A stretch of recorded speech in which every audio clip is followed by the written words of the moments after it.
कादिर कुदरत दारी हर्च खाही आकुनी कादिर कुदरत दारी हर्च खाही आकुनी मुर्दारा जिंदा कुনিও জিন্দারা বেজা কুনি। সব ক্ষমতার মালিক কে? সব কিছু পারেন কে? আল্লাহ তাআলা আগুনকে কি বানায় দিলেন? ঠান্ডা এবং শান্তিদায়ক বানায় দিলেন। ইব্রাহিমের দ্বিতীয় পরীক্ষায় ইব্রাহিম পাস না ফেল? পাস করেছেন, পরীক্ষায় পাস করেছেন। আল্লাহ তাআলা পুরস্কার দিলেন। কি পুরস্কার? এমন পুরস্কার দিলেন এর আগেও এরকম ঘটনা ঘটে নাই, এর পরেও এরকম ঘটনা। আর ওই মাসের শেষ মাস হলো জিলহজ মাস। এই জিলহজ মাসের মধ্যে মুসলমানদের বড় বড় দুইটা আয়োজন এই মাসের মধ্যেই। এই মাসের মধ্যে ইসলামের 5 স্তম্ভ, 5 ভিত্তির একটা হজ্জে বাইতুল্লাহ, বাইতুল্লাহর হজ এই মাসের মধ্যে সম্পাদিত হয়। এই মাসের মধ্যে এই মাসের 10 তারিখে আল্লাহ রাব্বুল আলামিনের সন্তুষ্টির জন্য সারা পৃথিবীর মুসলমান পশু জবের মাধ্যমে আল্লাহ তাআলার বিধান কোরবানি পালন করে থাকে। সেটা এই মাসের 10 তারিখে যেটা সামনে আসতেছে। আমি বলেছিলাম যে জিলহজ মাসের মধ্যে যে দুইটা বড় বড় বিধান কোরবানি এবং হজ, এই দুইটা বিধানের প্রত্যেকটা পরতে পরতে, প্রত্যেকটা অঙ্গে অঙ্গে ইব্রাহিম আলাইহিস সালাতু ওয়াস সালামের স্মৃতিকে আল্লাহ তাআলা ঢুকিয়ে দিয়েছেন। ইব্রাহিম আলাইহিস সালাতু ওয়াস সালাম কি করেছিলেন? ইব্রাহিম আলাইহিস সালাতু ওয়াস সালাম বাইতুল্লাহর পাশে কি করেছিলেন? ছেলের সাথে কি আচরণ করেছিলেন? ইব্রাহিম আলাইহিস সালাতু ওয়াস সালামের স্ত্রী আম্মাজান হাজারা 2 পাহাড়ের মাঝখানে কি করেছিলেন? সাই করেছিলেন, ছোটাছুটি করেছিলেন। আল্লাহ রাব্বুল আলামিন হাজীদেরকে নির্দেশ দিলেন, ইব্রাহিমের স্ত্রী ইসমাঈলের মা আম্মাজান হাজারা 2 পাহাড়ের মাঝখানে সন্তানের জন্য পানি তালাশ করার জন্য ছোটাছুটি করেছেন। এই ছোটাছুটিটা আমি আল্লাহ তাআলার কাছে এত পছন্দনীয় হয়ে গিয়েছে, কিয়ামত পর্যন্ত যত মুসলমান দুনিয়াতে আসবে, যারাই বাইতুল্লাহ উমরা করার জন্য, হজ করার জন্য যাবে, আল্লাহ বলে দিলেন তোমরাও সেই ইসমাঈলের মায়ের স্মৃতিচারণ করার জন্য 2 পাহাড়ের মাঝখানে ছোটাছুটি করো। দৌড়াদৌড়ি করার মধ্যে কী লাভ, কী ফায়দা? কিন্তু ওই যে আম্মাজান হাজেরার ছুটাছুটিটা আল্লাহ তাআলার পছন্দ হয়ে গেছেন। আল্লাহ তাআলা চান যে আমি সব সময় এটা দেখব। তোমরা ছুটাছুটি করবে, আমি দেখব। দৌড়াদৌড়ি করবে, আমি আল্লাহ দেখব। আমি আল্লাহ খুশি হয়ে যাব। আমার খলিল ইব্রাহিম এবং ইব্রাহিমের পরিবার যেই কাজগুলো করেছে, ওই কাজগুলো আমি আল্লাহ কিয়ামত পর্যন্ত জীবিত এবং জীবন্ত রাখতে চাই। এটা হলো হজ। এই কারণে বলেছিলাম যে জিলহজ মাস এটা হলো ইব্রাহিমের মাস। কার মাস? ইব্রাহিমের মাস আলাইহিস সালাতু ওয়াস সালাম। গত জুমায় ইব্রাহিম আলাইহিস সালাতু ওয়াস সালামের জীবনী নিয়ে আলোচনা শুরু করেছিলাম কোরআন থেকে। ইব্রাহিম আলাইহিস সালাতু ওয়াস সালামের জীবনী আলাদা বইয়ের মধ্যে লেখার দরকার নাই। ইব্রাহিম আলাইহিস সালাতু ওয়াস সালামের জীবনী স্বয়ং আল্লাহ তাআলা কোরআনের মধ্যে লিখে দিয়েছেন। ইব্রাহিম আলাইহিস সালাতু ওয়াস সালামের নাম কোরআনুল কারীমের মধ্যে 69 বার এসেছে। কয় বার? 69 বার এসেছে। ইব্রাহিম আলাইহিস সালাতু ওয়াস সালামের ব্যাপারে আল্লাহ বলেছেন সূরা বাকারার মধ্যে 124 নম্বর আয়াতের মধ্যে আল্লাহ বলেন, ওয়াইয ইবতালা ইব্রাহিম রাব্বুহু বিকালিমাতিন ফাআতাম্মাহুন। আল্লাহ বলেন আমি আমার খলিল ইব্রাহিমকে পরীক্ষা করেছিলাম। বিকালিমাতিন, অনেকগুলো পরীক্ষা, একটা দুইটা না, শত শত পরীক্ষা আমি আল্লাহ ইব্রাহিম থেকে নিয়েছি। আল্লাহ তাআলা নিজেই ফলাফল ঘোষণা দিলেন, ফাতাম্মাহুন্না, যতগুলো পরীক্ষা নিয়েছি সবগুলো পরীক্ষায় আমার খলিল ইব্রাহিম 100 নম্বরে পাশ করেছে। পরীক্ষা নিয়েছেন কে? আল্লাহ। আবার ফলাফল ঘোষণা করেছেন কে? আমার ইব্রাহিম পাশ করেছে। ইব্রাহিম আলাইহিস সালামের পরীক্ষা। ইব্রাহিম আলাইহিস সালাম যখন তার বাবাকে দাওয়াত দিলেন, দাওয়াতের মধ্যে অনেকগুলো উপদেশের কথা যখন বললেন, এগুলো আল্লাহ সব কোরআনের মধ্যে বলে দিয়েছেন। ইব্রাহিম আলাইহিস সালাম পিতার প্রতি অত্যন্ত ভালোবাসা মাখিয়ে সম্মানের সাথে মর্যাদা প্রদর্শন করে দাওয়াত দিলেন। বাবাকে দাওয়াত দেওয়ার পরে বাবা তো দাওয়াত কবুল করলো না, বরং ইব্রাহিমের প্রতি ক্ষিপ্ত হয়ে রাগান্বিত হয়ে ইব্রাহিমকে জানে মেরে ফেলার হুমকি দিলেন। কোরআনুল কারীমের মধ্যে আল্লাহ বলেন, ইব্রাহিমের বাবা ইব্রাহিমের উপদেশ শোনার পরে কি রিপিট করেছিল, কি জবাব দিয়েছিল, আল্লাহ সেটা বলে দিলেন। ক্বালা আরাগিবুন আনতা আন আলিহাতি ইয়া ইব্রাহিম। আল্লাহ বললেন, আমার ইব্রাহিম যখন তার বাবাকে এত সুন্দর সুন্দর শব্দে উপদেশ দিল, ইব্রাহিমের বাবা তো উপদেশ গ্রহণ করলই না, বরং ধমক দিয়ে বলল, ও ইব্রাহিম, আরাগিবুন আনতা, তুমি কি মুখ ফিরিয়ে নিচ্ছ, তুমি কি ঘৃণা করতেছ, আন আলিহাতি, আমাদের মূর্তিগুলাকে, তুমি আমাদের মূর্তিগুলাকে অপছন্দ করতেছ, ঘৃণা করতেছ, এগুলোর বদনাম করতেছ। ধমক দিয়ে বললেন, লা ইল্লাম তানতাহি, ও ইব্রাহিম, তুমি যদি সামনে আর কোনো দিন এসব কথা বলো, যদি এর থেকে বিরত না হও, লা আরজুমান্নাকা, আমি বাবা তোমাকে পাথর মেরে মেরে হত্যা করব। অল্প বয়সী ইব্রাহিম বাবাকে দাওয়াত দিলেন। দাওয়াত দেওয়ার পরে বাবা কি ধমকি দিলেন, তোমাকে পাথর মেরে হত্যা করব, পাথর মেরে তোমাকে মেরে ফেলব। প্রত্যেক যুগে এরকম ইব্রাহিমের অনুসারী যারা, ইব্রাহিমের আদর্শের অনুসারী যারা, তাদের কওমকে, তাদের সম্প্রদায়কে যখন তাওহীদের কথা বলে, দ্বীনের কথা বলে, যুগে যুগে তাদেরকে এরকম জানে মেরে ফেলার হুমকি দেওয়া হয়, আছে না নাই? জীবনে মেরে ফেলার কি দেওয়া হয়? হুমকি দেওয়া হয়, গুম করা হয়, খুন করা হয়, দুনিয়া থেকে উঠাইয়া নিয়ে যাওয়ার হুমকি দেওয়া হয়। ইব্রাহিমের বাবা হুমকি দিলেন এবং এটাও বললেন, ওয়াহজুরনি মালিয়া, ইব্রাহিম এখন তুমি আমার সামনে থেকে বের হয়ে যাও, এখন তুমি ঘর থেকে বের হয়ে যাও। ইব্রাহিম আলাইহিস সালাতু ওয়াস সালাম শৈশবে অল্প বয়সে তার বাবার ঘর থেকে বের হয়ে যেতে বাধ্য হলেন। কি জন্য? পড়াশোনা করে না এই জন্য, বাবার টাকা পয়সা মেরে দিছে এই জন্য। কি জন্য? আল্লাহর জন্য। কার জন্য? ইব্রাহিম আলাইহিস সালাতু ওয়াস সালাম অল্প বয়সে যখন কৈশোরকাল, ওই সময় ঘর থেকে বের হয়ে যেতে বাধ্য হলেন শুধু কার জন্য? আল্লাহর জন্য বের হয়ে গেলেন। পরীক্ষা শুরু। ইব্রাহিম আলাইহিস সালাম বের হয়ে গেলেন। এরপরে এলাকার মধ্যে আছেন, ঘরে নাই, ঘরে যেতে পারেন না, এলাকার মধ্যে আছেন, এলাকায় চলাফেরা করেন, এলাকায় ঘোরাঘুরি করেন, কিন্তু ইব্রাহিমের মনের মধ্যে শান্তি নাই। এলাকার মানুষ কুফুরের মধ্যে লিপ্ত, এলাকার মানুষ শিরিকের মধ্যে লিপ্ত, এলাকার মানুষ মূর্তি পূজার মধ্যে লিপ্ত। ইব্রাহিমের বয়স কম, কিন্তু এলাকার মধ্যে মূর্তি পূজা চলে, ইব্রাহিমের মনের মধ্যে শান্তি নাই। এলাকার মধ্যে গান বাজনা চলে, এলাকার মধ্যে যাত্রা চলে, এলাকার মধ্যে বিজাতীয় অনুসরণ চলে, এলাকার মধ্যে অন্যায় অশ্লীলতা চলে। ইব্রাহিমের মেজাজের যারা হবে তাদের মনের মধ্যে শান্তি থাকবে না, তারা বাধা দিবে। তারা কি করবে? বাধা দিবে। যদি বাধা দেয় তাহলে তারা ইব্রাহিমের অনুসারী, অন্তরের মধ্যে যদি জ্বালা পোড়া করে তাহলে ইব্রাহিমের অনুসারী। ইব্রাহিমের জনপদের মানুষরা সবাই মূর্তি পূজা করে, মূর্তির সামনে মাথা নত করে, ইব্রাহিমের অন্তরের মধ্যে ব্যথা। আল্লাহ রাব্বুল আলামিন সেই ঘটনাটাও সূরা আম্বিয়ার মধ্যে তুলে ধরলেন। সূরা আম্বিয়ার 51 নম্বর আয়াত থেকে নিয়ে 70 নম্বর আয়াত পর্যন্ত 20 আয়াতের মধ্যে ইব্রাহিম তার এলাকার মধ্যে ঘুরে ঘুরে তার মনের মধ্যে যেই যন্ত্রণা ছিল, কষ্ট ছিল, এবং সেই কষ্ট থেকে উনি একসময় একটা ঘটনা ঘটিয়েছেন। ওই এলাকার যে মন্দির ছিল, মন্দিরের মূর্তিগুলো ভেঙ্গে দিয়েছেন। সেই ঘটনা আল্লাহ তাআলা সূরা আম্বিয়ার মধ্যে নকল করেছেন, সূরা আম্বিয়ার মধ্যে উল্লেখ করেছেন। এটা হলো ইব্রাহিমের জীবনের দ্বিতীয় পরীক্ষা। প্রত্যেকটা আয়াতের মধ্যে আল্লাহ তাআলা অসংখ্য শিক্ষা রেখে দিয়েছেন, এবং আমাকে এই সময়ের ভিতরে শেষ করতে হবে। তো আমি ইব্রাহিম আলাইহিস সালামের জীবনের দ্বিতীয় পরীক্ষা হলো, ইব্রাহিম আলাইহিস সালাম সরাসরি মূর্তির বিরুদ্ধে অবস্থান নিয়েছিলেন। এই ঘটনা, সরাসরি মূর্তির বিরুদ্ধে অবস্থান নেওয়ার ঘটনা, আল্লাহ তাআলা সূরা আম্বিয়ার 51 নং আয়াত থেকে নিয়ে 70 নম্বর আয়াত পর্যন্ত 20 আয়াতের মধ্যে বলেছেন। আল্লাহ রাব্বুল আলামিন ইব্রাহিমের ব্যাপারে বলতেছেন, ওয়ালাকাদ আতাইনা ইব্রাহিমা রুশদাহু, আমি আল্লাহ তাআলা ইব্রাহিমকে মিন কবলু, ছোটবেলায় জ্ঞান দিয়েছিলাম, একদম শৈশবে ইব্রাহিমকে প্রজ্ঞা দিয়েছিলাম, একদম শৈশবে আমি আল্লাহ ইব্রাহিমকে দ্বীনের বুঝ দিয়েছিলাম, তাওহীদের জ্ঞান দিয়েছিলাম। তখন থেকে ইব্রাহিম এই তাওহীদের চেতনা নিয়ে নিয়ে রাস্তায় রাস্তায় হাঁটতেন। মানুষ মূর্তির পূজা করে, মূর্তির সামনে মাথা নত করে, ইব্রাহিমের মনের মধ্যে ব্যথা দুঃখ।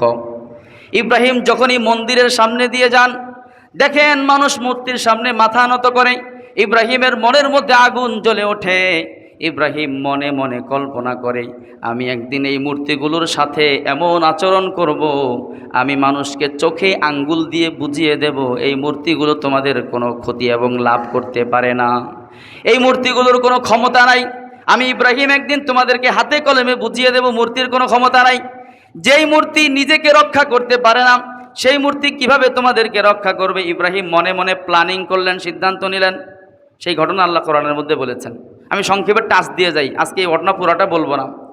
একবার ইব্রাহিম মনে মনে সিদ্ধান্ত নিয়েছেন এই মূর্তিগুলোকে সাইজ করবেন। মূর্তিরে কি করবেন? সাইজ করবেন। একবার মনে মনে অবস্থা প্ল্যানিং করে অপেক্ষা করতেছেন কিভাবে সুযোগ পাওয়া যায়। একবার তার এলাকার মানুষের একটা উৎসব, এরকম তাদের যেই শিরকি যে উৎসব, মূর্তি পূজার যে উৎসব, এরকম একটা বিশাল উৎসব, এই উৎসব পালন করার জন্য সবাই শহরের বাহিরে চলে যাবে। সেখানে গিয়ে একটা বিশাল ময়দান আছে, মাঠ আছে, ওখানে সবাই সমবেত হয়ে একত্রিত হয়ে উৎসব পালন করবে। এলাকাবাসী সবাই চলে যাচ্ছে। ইব্রাহিমকে ডাকলেন যে তুমিও আমাদের সাথে যাবা কিনা, চলো আমাদের এই উৎসবে তুমিও অংশগ্রহণ করো। তো ইব্রাহিম আলাইহিস সালাম, কোরআনের মধ্যে আল্লাহ বলেছেন, ফানাযারা নাযরাতান ফিন নুজুম ফাকালা ইন্নী সাকিম। ইব্রাহিম আলাইহিস সালাম বললেন, তোমরা যাও, আমি যেতে পারবো না, আমি অসুস্থ। আমি কি? অসুস্থ। ইব্রাহিম অসুস্থ বলেছেন, আসলে উনি শারীরিকভাবে অসুস্থ ছিলেন না, উনি ছিলেন মানসিকভাবে অসুস্থ। কারণ এই মূর্তি পূজা দেখতে দেখতে ওনার মন মেজাজ সব সময় উত্তপ্ত থাকতো, অন্তরের মধ্যে জ্বলন থাকতো, ব্যথা থাকতো। উনি সেটা বুঝাইছেন। এলাকাবাসী মনে করেছে যে উনি মনে হয় শারীরিক অসুস্থ, সে যাবে না, আচ্ছা তুমি থাকো। এলাকাবাসী সবাই যখন তাদের উৎসব পালনের জন্য শহর ছেড়ে, তাদের এলাকা ছেড়ে বাহিরে চলে যায়, এলাকা খালি হয়ে যায়, নির্জন হয়ে যায়, কোনো মানুষ নাই। ইব্রাহিম আলাইহিস সালাম ওই এলাকার সবচেয়ে বড় মন্দির যেটা, ওটায় ঢুকলেন, একটা কুঠার হাতে নিয়ে ঢুকলেন। কোরআনুল কারীমের মধ্যে আল্লাহ ঘটনা বয়ান করে দিয়েছেন। আল্লাহ বলেন, আমার ইব্রাহিম মন্দিরের মধ্যে ঢুকে কুঠারটা হাতে নিয়ে একটা একটা করে মূর্তির মাথায় আঘাত করতেছিলেন, সজোরে আঘাত করতেছিলেন। ফাজআলাহুম জুজাদান, সবগুলো মূর্তিকে ভেঙে চুরমার করে দিলেন, ভেঙে খান খান টুকরা টুকরা করে দিলেন। ইল্লা কাবীরাল লাহুম, ওই মন্দিরের মধ্যে একটা বড় মূর্তি ছিল, ওই বড়টাকে রেখে দিলেন। কোনটারে রেখে দিলেন? সবটি ভাঙ্গা ছারখার, বড়টারে রেখে দিলেন। বড়টারে রেখে দিয়েছেন উনি বোঝানোর জন্য যে এটা দিয়ে তোদেরকে আমি প্যাচ দেব, ধরবো। তারপরে লাআল্লাহুম ইলাইহি ইয়ারজিউন, ইব্রাহিম আলাইহিস সালাম বড়টারে রাইখা দিলেন যাতে করে তাদেরকে বলতে পারে যে একটারে তো রাখছি, বাকিটি ভাঙছি, কে ভাঙছে বড়টারে জিগাও, কে ভাঙছে বড়টারে জিজ্ঞাসা করো। সে যদি কথা বলতে পারে তাহলে তার থেকে জিজ্ঞাসা করো, রিপোর্ট তার থেকে নাও। যাই হোক, এই ঘটনা আমরা পুরোটা শোনানোর সুযোগ নাই। তারা ফিরে আসলো, আয়সা দেখলো, হায় হায়, আমাদের খোদা, আমাদের মাবুদ যে সব তছনছ, সব খোদারে ভাঙ্গা চুরমা। এই জায়গায় চমৎকার ঘটনা আছে আল্লাহ রাসূল সাল্লাল্লাহু আলাইহি সাল্লামের একজন সাহাবীর ব্যাপারে, আমর ইবনে জামুহ রাদিয়াল্লাহু তাআলা আনহুর ঘটনা।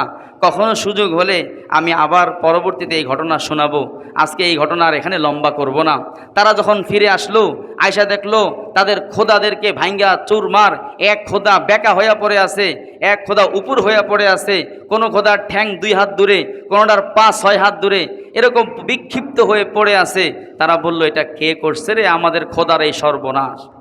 আমাদের খোদার সর্বনাশ কে করলো? পরে সবাই বুঝতে পারলো ইব্রাহিম ছাড়া আর কেউ করে না। ইব্রাহিমকে আনা হলো, ইব্রাহিম আলাইহিস সালামের সাথে কথোপকথন হলো, কি কি আলাপ হয়েছিল, কি কি সংলাপ হয়েছিল, পুরোটা আল্লাহ তাআলা সূরা আম্বিয়ার মধ্যে বলে দিয়েছেন। আমি সবগুলো বলার সুযোগ নেই।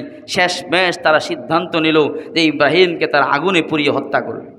আমি শুধু টাচ দিয়ে যাচ্ছি। তারা সিদ্ধান্ত নেয় ইব্রাহিমের জীবনের দ্বিতীয় পরীক্ষা, সিদ্ধান্ত নিল ইব্রাহিমকে আগুনে পুড়িয়ে শেষ করে দিবে, আগুনে পুড়িয়ে জ্বালিয়ে দিবে।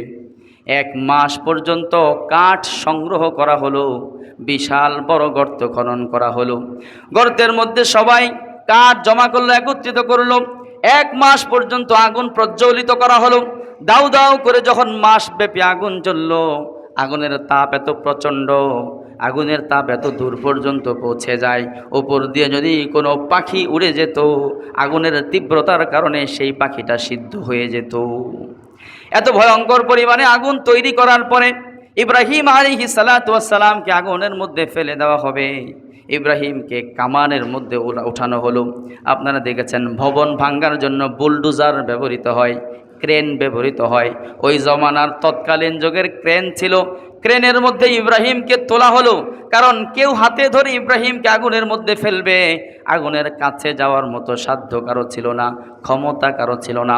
ইব্রাহিমকে ক্রেনের মাথায় বসিয়ে দূর থেকে ইব্রাহিমকে আগুনের মধ্যে ফেলে দেওয়া হচ্ছে। ইব্রাহিমের জীবনের কয় নাম্বার পরীক্ষা? কয় নাম্বার পরীক্ষা? 2 নাম্বার পরীক্ষা। আগুনের মধ্যে ফেলে দেওয়া হচ্ছে। যখন ইব্রাহিমকে আগুনের মধ্যে ফেলা হচ্ছিল, সমগ্র পৃথিবীর মাখলুক দুশ্চিন্তাগ্রস্ত হয়ে পড়েছিল। ফেরেশতারা দেখে কান্না করতেছে, হায় আজকে খলিলুল্লাহর কি অবস্থা হবে। এই উত্তপ্ত আগুনের মধ্যে যদি খলিলকে ফেলা হয়, কয়েক সেকেন্ড লাগবে না, ন্যানো সেকেন্ডের মধ্যে ইব্রাহিম পুড়ে ছারখার হয়ে যাবে। ফেরেশতারা সবাই কান্নারত, দুশ্চিন্তাগ্রস্ত। হযরতে জিবরিল আলাইহিস সালাতু ওয়াস সালাম ছুটে আসলেন। ইব্রাহিমকে যখন আগুনে ফেলা হচ্ছে, জিবরাইল আলাইহিস সালাতু ওয়াস সালাম উপস্থিত হয়ে বললেন, ওগো আল্লাহর খলিল ইব্রাহিম, আপনাকে কিছুক্ষণের মধ্যে আগুনে ফেলে দেওয়া হবে। আপনার কোনো প্রয়োজন, কোনো জরুরত আছে কিনা আপনি আমার কাছে বলেন। হযরতে খলিলুল্লাহ ইব্রাহিম বলে, ও জিবরাইল, আম্মা ইলাইকা ফালা হাজাতালি, যদি তোমার কাছে কোনো প্রয়োজনের কথা বলতে হয়, তোমার কাছে আমার কোনো প্রয়োজনের কথা বলার দরকার নাই। আমি যেই আল্লাহর তাওহীদের দাওয়াত দেওয়ার কারণে এখানে পড়তেছি, আগুনের মধ্যে নিক্ষিপ্ত হচ্ছি, ওই আল্লাহ আমার জন্য যথেষ্ট। এটা হলো মিল্লাতে ইব্রাহিম, এটা হলো খলিলুল্লাহ ইব্রাহিম। আল্লাহ আমার জন্য। ইব্রাহিম আলাইহিস সালাম আগুনে নিক্ষিপ্ত হচ্ছিলেন আর বলতেছিলেন, হাসবি আল্লাহু ওয়া নি'মাল ওয়াকিল, হাসবি আল্লাহু ওয়া নি'মাল ওয়াকিল, হাসবি আল্লাহু ওয়া নি'মাল ওয়াকিল। বলেন হাসবি আল্লাহু ওয়া নি'মাল ওয়াকিল। এই দোয়াটা 2 ভাবে পড়া যায়, হাসবি আল্লাহু ওয়া নি'মাল ওয়াকিল, হাসবুনাল্লাহু ওয়া নি'মাল ওয়াকিল, হাসবুনাল্লাহু ওয়া নি'মাল ওয়াকিল। কোথাও যদি বিপদে পড়ে যান, আশেপাশে কোনো মানুষ নাই, সাহায্য করার মতো কেউ নাই, পাশে দাঁড়ানোর মতো কেউ নাই, মনে মনে পড়েন হাসবুনাল্লাহু ওয়া নি'মাল ওয়াকিল। এই দোয়ার অর্থ হলো আল্লাহ আমার জন্য যথেষ্ট। হাসবুনাল্লাহ মানে কি? আল্লাহ আমার জন্য ওয়া নি'মাল ওয়াকিল, এবং আল্লাহই হলেন উত্তম অভিভাবক, আল্লাহই হলেন উত্তম অভিভাবক। ইব্রাহিম আলাইহিস সালাতু ওয়াস সালাম দোয়া পড়তেছেন, আমি সংক্ষেপে বলি।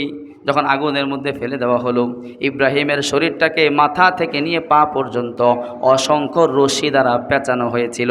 ইব্রাহিমকে যখন আগুনের মধ্যে ফেলে দেওয়া হলো, কোরআনুল কারীমের মধ্যে আল্লাহ বললেন, তারা যখন ইব্রাহিমকে আগুনের মধ্যে ফেলে দিলেন, আল্লাহ আছে না নাই? আল্লাহ রাব্বুল আলামিন আসমান থেকে দেখতেছেন।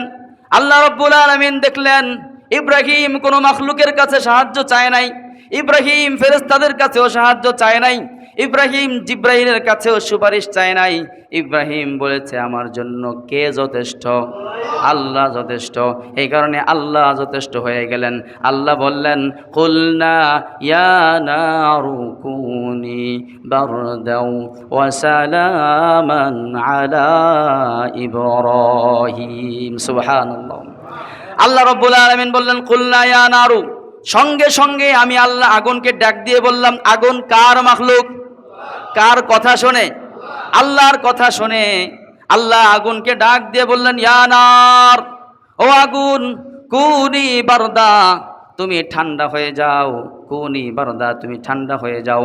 আল্লাহ রাব্বুল আলামিন আগুনকে যখন ঠান্ডা হওয়ার নির্দেশ দিলেন, তাফসীরের কিতাবের মধ্যে লেখা হয়, ওই সময় পৃথিবীতে যত আগুন ছিল সব আগুন সঙ্গে সঙ্গে ঠান্ডা হয়ে গিয়েছে। কুনি বারদান, এখন ঠান্ডা। একজন মানুষ গরমেও কষ্ট পায়, আবার বেশি ঠান্ডা হলেও কি বলেন কষ্ট পায় কি না? গরমেও কষ্ট পায়, ঠান্ডাও মানুষ কষ্ট পায়। বেশি গরমের মধ্যে মানুষ যেমন থাকতে পারে না, আবার ঠান্ডার মধ্যেও থাকতে পারে না। আল্লাহ রাব্বুল আলামিন ভাবলেন, আগুন ছিল গরম, গরমের মধ্যে আমার খলিলের কষ্ট হতো, এই কারণে তাকে ঠান্ডা হতে বললাম। আমার খলিল তো আগুনের মধ্যে অনেক দিন থাকবেন, যদি ঠান্ডা হয় আমার খলিলের কষ্ট হবে। এই কারণে আল্লাহ দ্বিতীয় শব্দ বললেন, কুনি বারদাউ ওয়া সালামা, ও আগুন তুমি শুধু ঠান্ডা হবে না, এমন ঠান্ডা হও যেই ঠান্ডার মধ্যে আরাম লাগে। কেমন ঠান্ডা? আরামদায়ক ঠান্ডা, শান্তিপূর্ণ ঠান্ডা। এসি হয়ে যাও, কি হয়ে যাও? এয়ার কন্ডিশন, কুদরতি এয়ার কন্ডিশন, যেটা তাপমাত্রার সাথে ম্যাচ করে বাতাস ছাড়ে, তাপমাত্রার সাথে, শরীরের তাপমাত্রার সাথে ম্যাচ করে ঠান্ডা ছাড়ে। তুমি কুদরতি এয়ার কন্ডিশন হয়ে যাও। ইব্রাহিম আলাইহিস সালাতু ওয়াস সালাম কোনো বর্ণনায় পাওয়া যায় 7 দিন, কোনো বর্ণনায় পাওয়া যায় 40 দিন আগুনের মধ্যে ছিলেন। ইব্রাহিম আলাইহিস সালাতু ওয়াস সালামকে জিজ্ঞাসা করা হলো, ও ইব্রাহিম, আপনার জীবনের সবচেয়ে আরামের দিন কোনগুলো, সবচেয়ে সুখের দিন কোনগুলো? ইব্রাহিম আলাইহিস সালাতু ওয়াস সালাম 100-র উপরে হায়াত পেয়েছিলেন। উনি বলেন, আমার লম্বা হায়াতের মধ্যে যেই দিনগুলো আমি আগুনের মধ্যে ছিলাম, ওই দিনগুলো ছিল সবচেয়ে সুখের দিন। এরপরে এরকম ঘটনা একটা ঘটছে, পরে কখনো শোনাবো ইনশাআল্লাহ। আগুন পোড়াইতে পারে নাই, জ্বালাইতে পারে নাই, এরকম ঘটনা ইব্রাহিম আলাইহিস সালাতু ওয়াস সালামের সাথে যেমন ঘটেছে, এই নবীর উম্মতদের মধ্যেও একজন উম্মতের সাথে এই ঘটনা ঘটেছে। সুবহানাল্লাহ। আবু মুসলিম আল খাওলানি রহমতুল্লাহি আলাই, কখনো ইনশাআল্লাহ সুযোগ হলে ওনার ঘটনা শোনাবো। ইব্রাহিম আলাইহিস সালাতু ওয়াস সালামকে আগুন পোড়াইতে পারলো না। আগুন পুড়িয়েছে ঠিক, আগুন পুড়িয়েছে ঠিক, কিন্তু ওনার শরীরকে পোড়াইতে পারে নাই। তাফসীরের কিতাবের মধ্যে লেখা হয়, ইব্রাহিমের শরীরের মধ্যে যে রশিগুলো বাঁধা হয়েছিল, যে রশিগুলো দিয়ে ইব্রাহিমকে পেঁচানো হয়েছিল, আগুনের মধ্যে নিক্ষেপ করার সঙ্গে সঙ্গে মোটা মোটা রশি সঙ্গে সঙ্গে পুড়ে ছাই হয়ে যায়। কিন্তু ওই রশির পরেই যে ইব্রাহিমের শরীর, ওই শরীরের মধ্যে পাতলা পাতলা পশম, একটা পশম ওই আগুন পোড়াইতে পারে না। সব ক্ষমতার মালিককে, সেই আল্লাহর সাথে সম্পর্ক যাদের থাকবে, দুনিয়ার কোনো শক্তিকে তারা ভয় পাবে না। আল্লাহ তাআলা আমাদেরকে আল্লাহর সাথে সম্পর্ক করার তৌফিক দান করেন। ক্ষমতার পাওয়ার হাউস, শক্তির পাওয়ার হাউস আল্লাহ, আল্লাহর সাথে সম্পৃক্ত হবার তৌফিক দান করেন। এখানে ইব্রাহিমের দ্বিতীয়